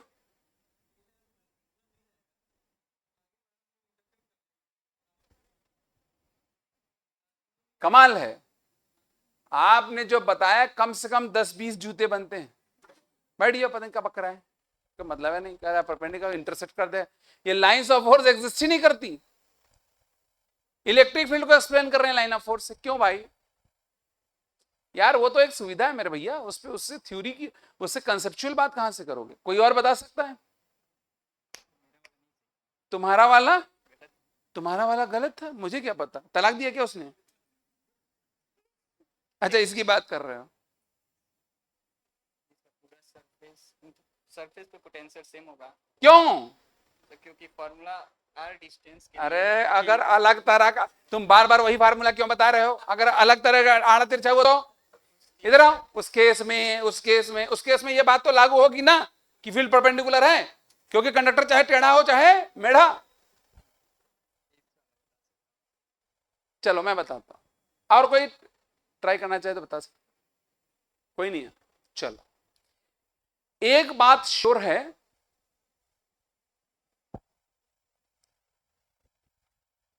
कि अगर कोई कंडक्टर होगा तो उसके हर बिंदु का पोटेंशियल सेम आएगा। क्यों? पहला तो कंडक्टर है तो चार्ज कैन फ्लो। बोलो यार, आप चार्ज कहीं भी छोड़ोगे तो चार्ज भागेगा, डिस्ट्रीब्यूट होगा, और ऐसा डिस्ट्रीब्यूट होगा कि पोटेंशियल सेम हो जाए, और जब तक सेम नहीं होगा चार्ज का फ्लो होता रहेगा। अरे बोलो। आप कहोगे मैंने यहां चार्ज दिया, समझना, थोड़ा फील ला रहे हैं भैया, मैंने कहा डीप डिगिंग कर रहे हैं हम, थोड़ा समझना। हमने यहां चार्ज, ये तो बना हुआ, हमने यहां चार्ज दिया, ये यहीं पर रह जाएगा क्या? नहीं, भाग के जाएगा। एक्चुअली होगा क्या, जैसे चार्ज यहां आएगा, इस पॉइंट और इस पॉइंट में पोटेंशियल का डिफरेंस आएगा। आएगा? भैया सुनते रहो, समझते रहो, ध्यान समझो। इस पॉइंट और इस पॉइंट में पोटेंशियल का डिफरेंस आया, फट से यहां पर एक फील्ड जनरेट हो गई। जनरेट हुई? अरे यार हाँ है ना। ये इस चार्ज को है कि तुम इधर जाओ भैया, चलो इधर चलो, कहां यहां पड़े हो, यहाँ का पोटेंशियल कम, इसको चलो हम लोग चल रहे उधर लेके। और ये कहानी तब तक चलेगी जब तक पोटेंशियल सेम ना हो जाए। तो अब सेम हो चुका है। अब मेरे पास दो बिंदु हैं, बहुत दूरी पे मैं ले आया, वैसे इतनी दूरी पे नहीं लेंगे, बगल में आजू बाजू ले लो, डीआर पे ले लो। डीआर पे लिया मैंने। मुझे बताओ, ये अगर मान लो ए पॉइंट और बी पॉइंट है तो इनका पोटेंशियल क्या है? सेम है? बोल ही नहीं रहे हो। मैं इन दोनों के बीच की दूरी डीआर मान लू, मान लो, क्या मैं इसको डीआर वेक्टर कह दूं? तो इन दोनों बिंदुओं के लिए गणित के हिसाब से ई डॉट डीआर क्या आना चाहिए? 0। इन दोनों बिंदुओं के लिए ई डॉट डीआर क्या आना चाहिए? भाई पागल हो क्या यार? क्यों? Because E dot DR is the potential difference. तो E dot DR must be, तो E must be perpendicular to DR, तभी तो होगा।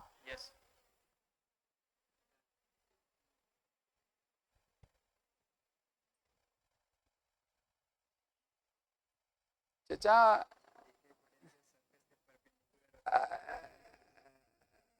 हाँ,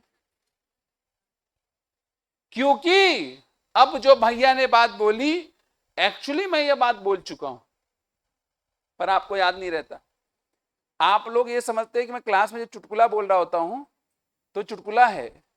याद रखेगा, मेरा चुटकुला भी चुटकुला नहीं होता है भाई, चुटकुला उसी से बनाते हैं हम, कंसेप्ट से ही। ये सरफेस इक्विपोटेंशियल है, ये पढ़ा है कि नहीं पढ़ा है? तो इक्विपोटेंशियल सरफेस में ई क्या आएगा? इक्विपोटेंशियल के परपेंडिकुलर। आप मुझसे सीधी एक बात कह देते, बिकॉज कंडक्टर का सरफेस एक इक्विपोटेंशियल सरफेस है, इसलिए फील्ड उसके परपेंडिकुलर। बैठ जाओ, आप पढ़ो। अब आप पढ़ो क्या लिखा है। If E were not normal to the surface, it would have some non-zero component along the surface. Free charges on the charge particle can be the situation. The tangential component, the electric field of the conductor must be.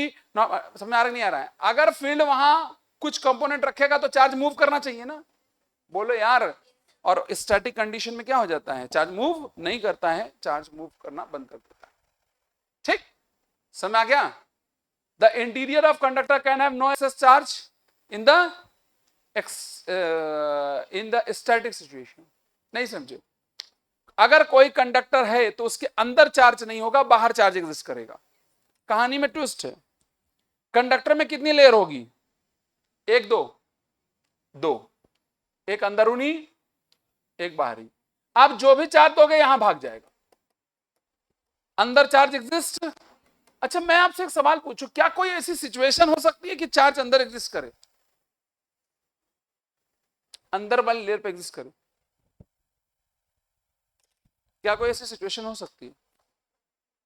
आप सोचते रहो।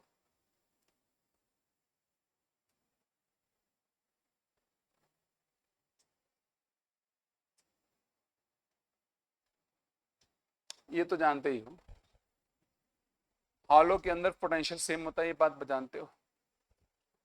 Surface पे field जानते हो, shielding मैंने बताई हुई है। अंदर फील्ड क्या होती है, जीरो। मुझे बताओ अंदर चार्ज रहने की कोई सिचुएशन हो सकती है? हम चाहते हैं अंदर भी चार्ज रहे। Is there any situation? अच्छा सोचो, मैं एक सवाल करूं, अगर मैं आपसे एक सवाल करूं कि अंदर वाले सरफेस को हमने थोड़ा आड़ा तिरछा बना दिया, क्या अब अंदर चार्ज एग्जिस्ट करेगा?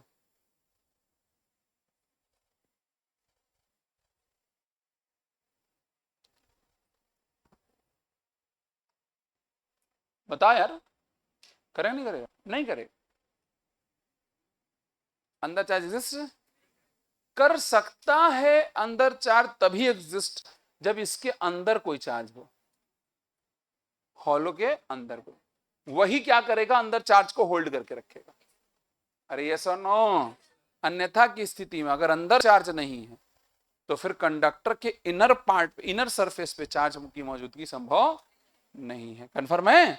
बाकी मैंने सारी बातें आपको 1 बाई 1 बता ही रखी भाइयों बहनों, इसमें कोई ऐसी बात नहीं। अरे यार बता सब रखे हैं, समझ आ रहा कि नहीं आ रहा है?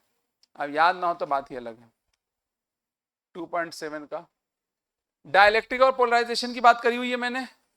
अरे बोलो मेरे भैया, बस ये बात हो गई, एंड दैट्स ऑल। अब इसके बाद कैपेसिटर और इसकी बात मैं कंप्लीट करूंगा। इतनी बात समझ में आ गई सबके?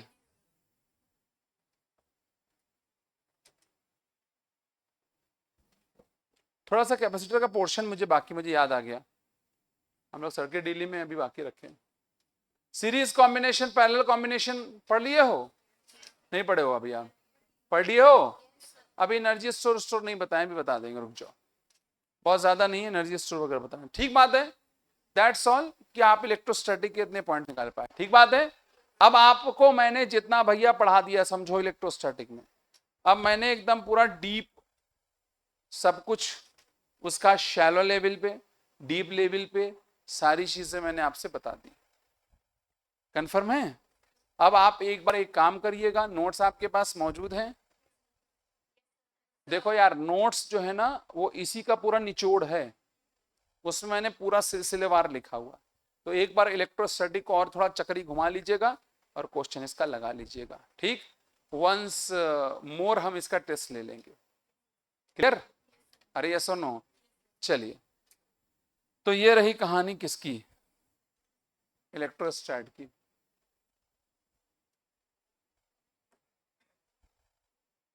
आपको एक शीट मिल गई होगी,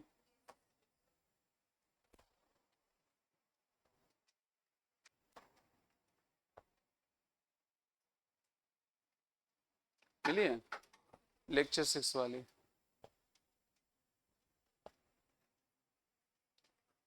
अच्छा एक बार थोड़ा सा और मैं चाह रहा हूं कि रैंडमली सारे पॉइंट हो जाएं। जरा एक बार इलेक्ट्रोस्टैटिक पूरा देख लो तो मैं थोड़ा पूछूंगा। इलेक्ट्रोस्टैटिक, एक काम करिए, मैं आपको देता हूं 15 मिनट नहीं 10 मिनट, राइट? समझ में आ रहा है? अब आप लोग कॉपी करिए बंद और रफ कॉपी निकालिए, कॉपी करिए बंद और रफ कॉपी निकालिए। दीदी निकाला आपने? अब चलिए, मैंने उतनी देर पढ़ाया तो कुछ तो आपसे भी करवाएं, सब चीज खुद ही थोड़ी करेंगे। हाँ जी बताएं। बहन मिलिट्री वाली, बेटे ये पहले बॉर्डर पे जाती थी, फिर इनके ऊपर का माला उड़ गया किसी धमाके में, तब से यहाँ आ गया। बताया जाए। चलो, आपने करना क्या है, कूलॉम्स लॉ से लेकर के और पोटेंशियल एनर्जी तक जितने फार्मूले आपको याद आ रहे हो सब लिखो। चलो, किसी ने मुंडी इधर उधर की या नोट्स खोला तो याद रखना कि मुझे जेल होने वाली है।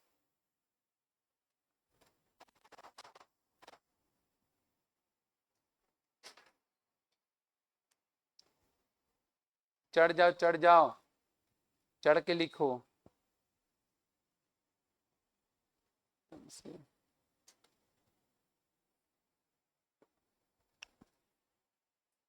अब भी ढक्कन उक्कन बंद हो गया तो लिखें। मार इतना सजा के लिखने, माइटोकॉन्ड्रिया बना रही है। जल्दी लिखो। अरे एक ही कलर की पेन से लिखो बहन, तुम बिल्कुल दीवानी। कोई नोट्स खोल के रिकॉल ना करे।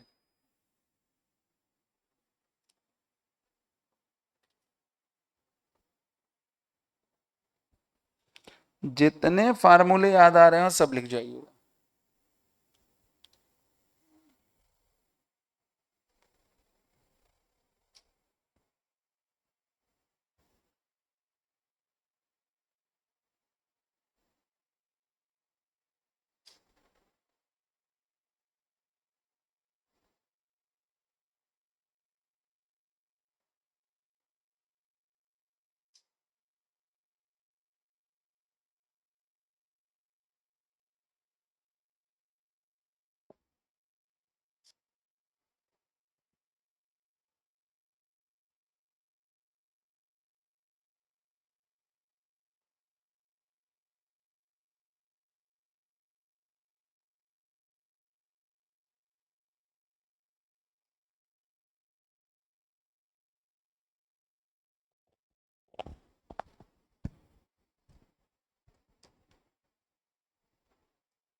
ठीक, एकम भाई मामला सही जा रहा है, थोड़ा थोड़ा। कोई बात नहीं, जीवन मृत्यु एक जैसा है, मर ही जाएंगे तो हमारे लिए क्या ही दिक्कत।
Force, field, potential, potential energy, field potential का रिलेशन, और एक और है डाइपोल का कच्चा चिट्ठा।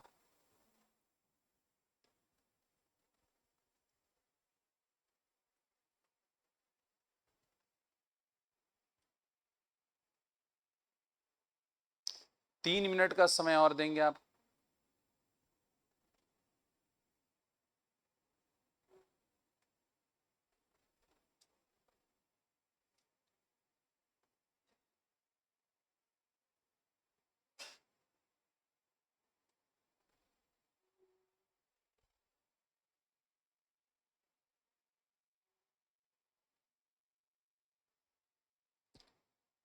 ठीक है,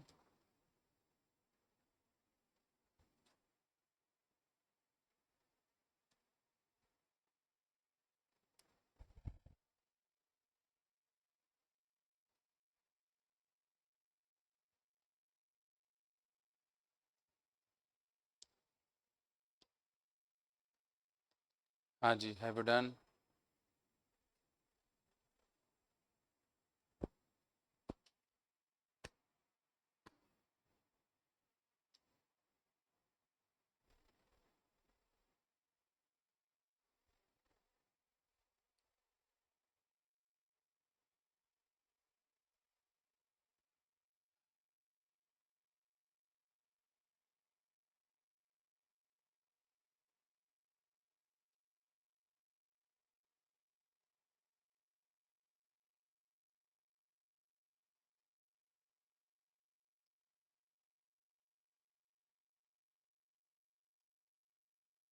लिख लिया जी?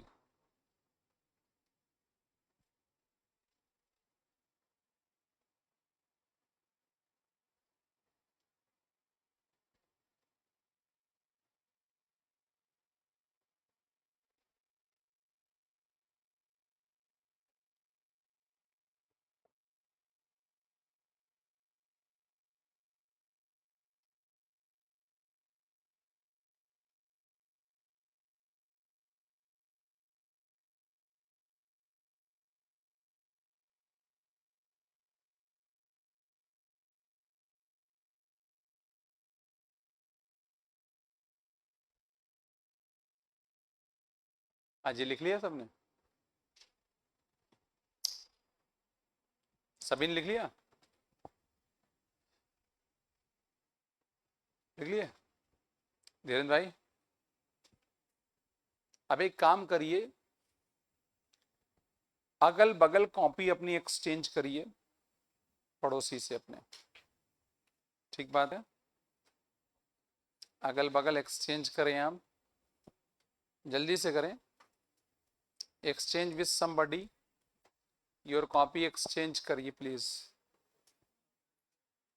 कॉपी का मतलब खर्रा लिखे हो, खर्रा कर देना।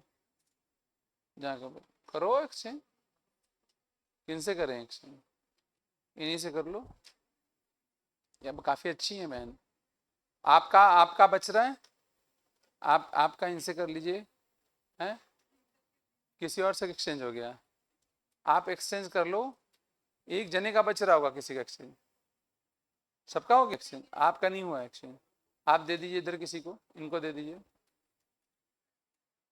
अच्छा नहीं लिखा है? अब एक काम करिए, पड़ोसी दूसरे का चेक करो कि कौन सा फार्मूला आपके पड़ोसी ने छोड़ दिया है। आप चेक करो कि कौन सा फार्मूला पड़ोसी ने छोड़ा, खोजो।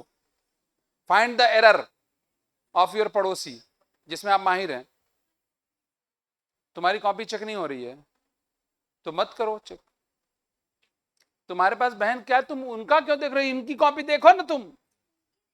तो उनको क्यों देख रही हो? उनको देखने का कोई फायदा नहीं। गोबर जैसा मुंह उनका। इधर दो, कॉपी दो, लाओ इधर दो, छोड़ो। अरे नहीं तो मत दो हमें, नहीं नहीं। हाँ जी, अरे बहन लिख दो कि कौन सा फार्मूला छूटा है, बस आप ये लिख दीजिए कि ये फार्मूला छूट गया। चेक करें। मजा मस्ती ना करो, उसमें चेक करनी है, हम सोटा देंगे, सोटे से पीटेंगे। कौन सा फार्मूला भैया ने छोड़ा है वो फार्मूला, वो जगह लिख देना कि पोटेंशियल ड्यू टू फला छोड़ दिया, या वो फार्मूला लिखने की जरूरत नहीं है। फार्मूला का किसका फार्मूला ये लिखना है। दीदी जल्दी चेक करो, 4 घंटा तुम्हें लग रहा है चेक करने में हैं? आप अपना खुद चेक करेंगे, सेल्फ एनालिसिस करेंगे। पड़ोसी को दे दो, किसी को, कोई किसी को अदला बदली की हो, ठीक है। अदला बदली हुआ बहन? बहन आपने अदला बदली की है? ए दीदी आपने अदला बदली की है? चेक कर रहे हैं। बहन आपने नहीं की है? उनसे ठीक है, चेक करो। Find the error of your पड़ोसी। एकम भाई आपके में तो एरर ही एरर होगा, भैया को दे दो। ये करंट इलेक्ट्रिसिटी का फार्मूला लिखा है, कमाल की बात है। अच्छा हुआ इसने बायोलॉजी कोई फार्मूला नहीं लिखा। भैया पड़ोसी को दिए हो ये? भैया अपना इनको चेक कराओ, कोई बात नहीं, उनको इनको दे दो तो कोई बात नहीं, तुम इनको दे दो ना गड्ढे, चेक करो। चेक करो कौन सा फार्मूला है जो मिसिंग है। दीदी उनको ऐसे नहीं बताना, लिख के बताना, ठीक है। जो फॉर्मूला मिसिंग हो चेक करके बताएं, पड़ोसी की गलती निकाले, इनाम पाएं, ठीक है। और कुछ लोग तो पहुंच ही नहीं पाए अभी तक, रहने दे। तुम्हारे तो अभी तक फार्मूला ही नहीं पूरा हुआ तुम्हारा। ए भाई तुम उसको क्या बता रहे हो जो तुम्हारे अपने में नहीं लिखा है वो तो इनके, तो उनको क्या मिलेगा फिर इससे? उनको भी तो फाइंड आउट करने दो कि आपने क्या छोड़ा है। भैया ये किसका कॉपी है आपके पास? इनकी ये कॉपी है, हम पता नहीं है तो क्या यहाँ यहाँ क्या क्या देखने आते हो? यहाँ नाच देखने आते हो क्या? अरे कौन नाचेगा बताए? हाँ बता रहे कौन नाचेगा। तुम नाचोगे अनारकली, तुम नाचोगे। तुम होमो सेपियंस नहीं, होमो हो सिर्फ। हाँ भैया एक्सचेंज हुआ है? इसने कुछ लिखा ही नहीं है, लिख दो कि सब लिखना था। और ये गड्ढे से क्या एक्सचेंज, इससे क्यों एक्सचेंज? अरे भाई ये इससे एक्सचेंज करोगे? कॉपी लो, कॉपी लो, किसी और समझदार आदमी को दो, उनको पीछे रख दो। तुमने कॉपी किससे एक्सचेंज करा? तुम सेल्फ एनालिसिस कर रही हो क्या?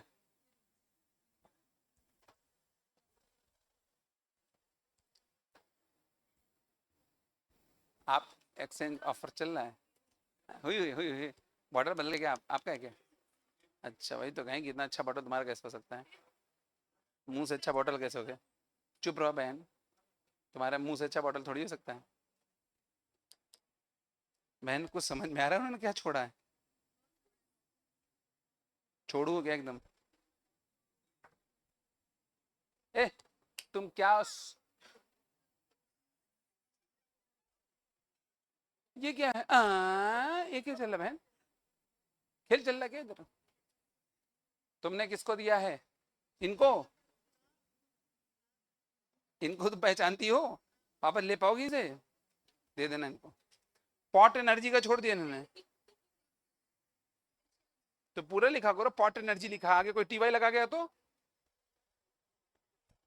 पॉट एनर्जी लिख रही है, और टीवाई अगर लग गया पॉट के आगे तो आप तो और है। तुमने बहन क्या कहा? आप तो और हैं। तुम अपने सर को देखो, पीला पीला है। इंशाल्लाह बेटे, ये पहले जमात में जाती थी इसलिए मैंने इनको, पहले ये दाढ़ी भी रखी थी, अब इन्हें शेव कराया।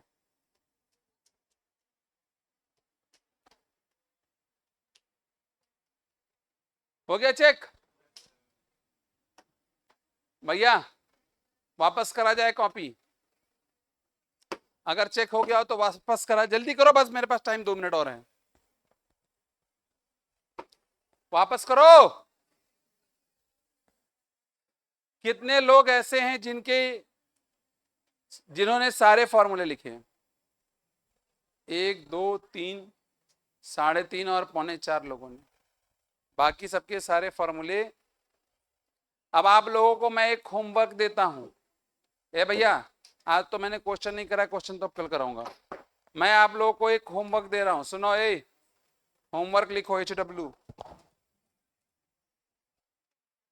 होमवर्क लिखो HW। इलेक्ट्रोस्टैटिक के साथ क्या उनसे क्या लड़ रही हो बहन, जीत पाओगी क्या तुम? एक बार बैठ गई ना, पोस्टमार्टम की भी जरूरत नहीं पड़ेगी, पुलिस को ऐसे ही दिखाई देगा सब बाहर बिखरा पड़ा होगा। बताया जाए, देखो इलेक्ट्रोस्टैटिक के सभी फॉर्मूले आप लोग 2 बार लिखोगे।